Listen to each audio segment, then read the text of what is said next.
क्या एक AI driven astrologer जिस तरह से एक ह्यूमन बीइंग आंसर करता है वैसे कर पाएगा? आई एम श्योर ये सारे चैलेंजेस या ये सारे सवाल आपके जहन में भी आए होंगे before launching the app, before launching this technique. नहीं, बिल्कुल। पहले तो मैं ये कहूँगा कि शायद ऐसा बहुत सोच के निर्णय हमने नहीं लिया था कि एआई के क्षेत्र में जाना है। जैसे जैसे हमें लगा कि जो टेक्नोलॉजी है उस स्थिति में पहुंच गई है जहाँ पे एक सॉफ्टवेयर प्रोडक्ट बनाया जा सकता है, तो हमने बना दिया। तो ये शायद बहुत सारे लोगों को ये बात नहीं पता है कि हमने अपनी जो पहली मोबाइल एप्लीकेशन बनाई थी वो 2001 में बनाई थी, मोबाइल कुंडली के नाम से। तो जब हमने ये एप्लीकेशन बनाई थी तब एस्ट्रोलॉजी एस्ट्रोलॉजी के इतर भी कंज्यूमर स्पेस में इंडिया में कोई एप्लीकेशन नहीं बनी थी। ऐसे ही जब हमने एस्ट्रोसेज क्लाउड लॉन्च किया 2003-2004 में, तो उससे पहले इंडिया में कभी कोई क्लाउड सॉफ्टवेयर बना ही नहीं था। एस्ट्रोलॉजी नहीं, एस्ट्रोलॉजी के इतर भी कोई क्लाउड सॉफ्टवेयर नहीं बना था। तो ये ऐसा मैं कहूँगा कि ये हमारा भाग्य रहा है, मेरा भाग्य रहा है कि जब कोई टेक्नोलॉजी आई तो उसके काफ़ी समय पहले हम उसका प्रोडक्ट बनाने में भी सफल हुए। और सेम बात जो है ये एआई के साथ भी हुई। हमने अपनी पहली आर्टिफिशियल इंटेलिजेंस ऐप ब्रिगू जो है वो 2018 में लॉन्च करी थी। तो तब से ही हम इसका डेवलपमेंट कर रहे हैं। और अब तो भाग्य रहा या किसी एस्ट्रोलॉजर ने बताया? बहुत लोगों की रुचि होगी जानने में।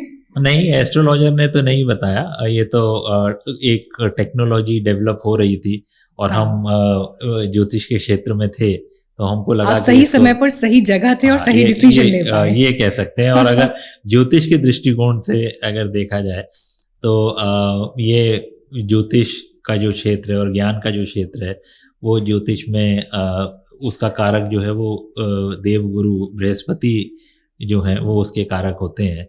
और जो मेरी दशा जो है वो गुरु की ही दशा चल रही है, बृहस्पति की दशा चल रही है। तो शायद उसका असर रहा हो कि इसी वजह से जब मैं यूएस में था तब और ठीक ठाक स्थिति में था, तब वहाँ पे मेरा अचानक से मन लगना बंद हो गया और मुझे ऐसा लगा कि अब मुझे अपने देश वापस जाना चाहिए। तो वो गुरु की जो बृहस्पति की दशा थी उसका प्रारंभ था। तो अब मुझे लगता है शायद वो भी हो सकता है। तो अपने दर्शकों को ये भी हम स्टोरी आगे बताएंगे कि कैसे पुनीत जी अमेरिका में रहते हुए ग्रीन कार्ड बड़ी मुश्किल से मिल पाता है, लेकिन वो होने के बावजूद भी किन वजहों से भारत लौटे और फिर यहाँ पर आकर एक ऐसा प्लेटफॉर्म लॉन्च कर दिया जिसने एस्ट्रोलॉजी की दुनिया में मतलब वो किसी पहचान का मोहताज नहीं है।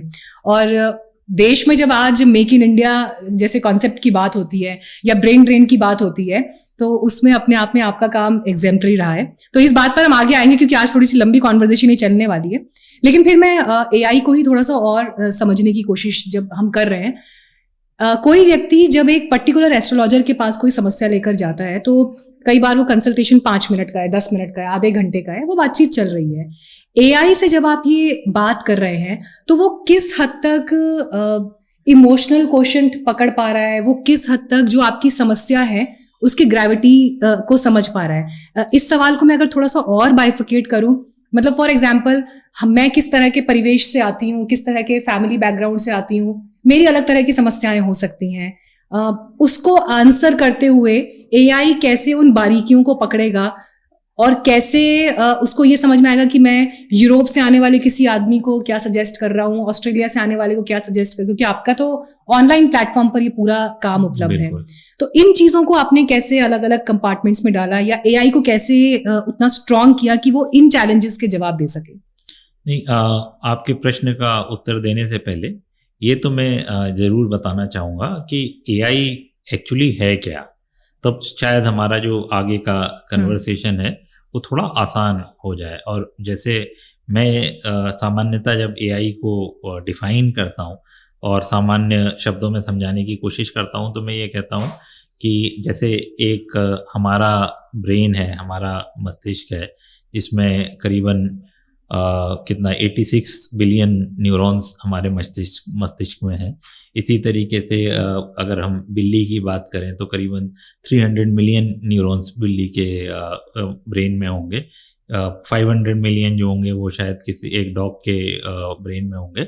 तो जब हम आर्टिफिशियल इंटेलिजेंस की बात करते हैं, खासकर आर्टिफिशियल न्यूरल नेटवर्क की बात करते हैं या चैट जीपीटी की बात करते हैं, तो ये कुछ नहीं, बस एक बड़ा ब्रेन है जिसमें हम ये कह सकते हैं कि बहुत ज़्यादा न्यूरॉन्स उसके अंदर मौजूद हैं। और टेक्नोलॉजी के टर्म्स में कहूँ तो अब सॉफ्टवेयर हमने एक आर्टिफिशियल ब्रेन बनाना सीख लिया है जिसको स्केल किया जा सकता है। तो अगर मान लो कि मेरे ब्रेन में 86 बिलियन न्यूरॉन है और अगर मैं चाहूँ कि मुझे 100 बिलियन न्यूरॉन और ऐड करने हैं तो वैसा संभव नहीं है। लेकिन अगर मैं आर्टिफिशियल न्यूरल नेटवर्क की बात करूं या एआई की बात करूं तो हम ज़्यादा उसको स्केल कर सकते हैं, ज़्यादा उसको नॉलेज दे सकते हैं, ज़्यादा न्यूरॉन दे सकते हैं।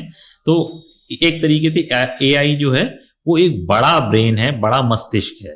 तो अब अगर आपके प्रश्न का अगर मैं उत्तर देने की कोशिश करूं तो ये है कि जो एक ह्यूमन कर सकता है वही एक आर्टिफिशियल न्यूरल नेटवर्क या एआई कर सकता है और उतनी परफेक्शन से कर सकता है या उससे भी ज्यादा परफेक्शन से कर नहीं, क्योंकि न्यूरॉन्स ज्यादा हैं, जिसको न्यूरॉन्स को हम एआई की भाषा में कहते हैं पैरामीटर्स, मॉडल का पैरामीटर। तो क्योंकि वो पैरामीटर्स ज्यादा हैं तो इस वजह से कई काम एआई जो है वो ह्यूमन से बेहतर कर सकता है। हालांकि ये अन्य कई बातों पर भी डिपेंड करता है, जैसे कि किस डेटा को हमने यूज किया है ट्रेन करने के लिए, और इसको मैं और आगे थोड़ा कोशिश करूंगा डिफाइन करने की।